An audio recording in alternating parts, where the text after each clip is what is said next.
যে কাজে আমার শান্তি মুক্তি, যে কাজ করে আমি তৃপ্তি পাই, যেখানে আমার ভালোবাসা, আমার মন প্রাণ, সেই কাজ যদি করতে না পারি তখন সারা দিনটাই যেন মনে হয় বৃথা গেল। তো সেজন্য আজ কেক নিয়ে চলে এসেছি। কেক তৈরি করতে আমার কখনো বোরিং লাগে না, বা কেক তৈরি করতে যখনই বলা হয় তখনই আমি রাজি, আমি যে অবস্থাতেই থাকি।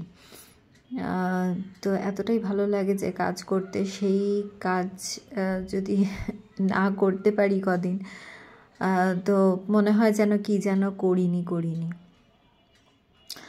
তো সেজন্য আজকে কেক নিয়ে চলে এসেছি।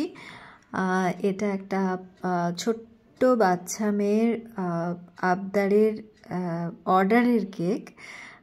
সে নিজেই ফোন করে জানায় যে তার পছন্দের বিষয় হলো ব্ল্যাক পিঙ্ক, কিন্তু তার মায়ের বাজেট অনুযায়ী কেকটাকে সেই মতো করে বানানো হয়েছে।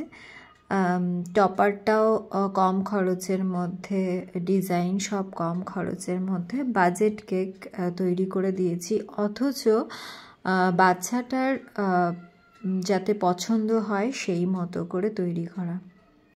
একবার সোশ্যাল মিডিয়াতেই একটা গল্প পড়ছিলাম, একটা ছোট্ট বাচ্চা তার বাবার সাথে তার নিজের জন্মদিনে কেক কিনতে গেছে, কিন্তু নামি দামি দোকানে, যেখানে তারা কাটছাট করে দিতে পারে না কেক, যেখানে বার্গেনিং চলে না, সেখানে তাদের পক্ষে কেক কেনাটা একটা দুঃসাধ্য ব্যাপার।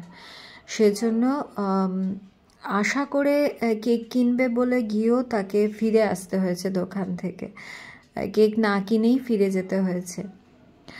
দুটো চকলেট কিনেই তাদের মন ভরাতে হয়েছে।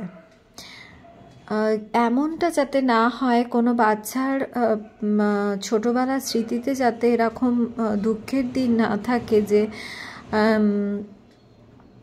সে তার জন্মদিনে কেক কিনতে গিয়েও কিনতে পারলো না টাকার অভাবে। এরকম স্মৃতি যাতে কারণ না থাকে, সেজন্য আমি আমার নিজের দিক থেকে যতটুকু সম্ভব চেষ্টা করি যে সবাই যাতে তার বাজেটের মধ্যে কেক পায়। তা বলে এমন নয় যে সাধ্য আছে কিন্তু সে কম খরচে একটা হাইফাই কিছু কেক আশা করবে, এমনটাও নয়। কিন্তু ওই যে বললাম, কারোকে নিরাশ আমি করতে চাই না।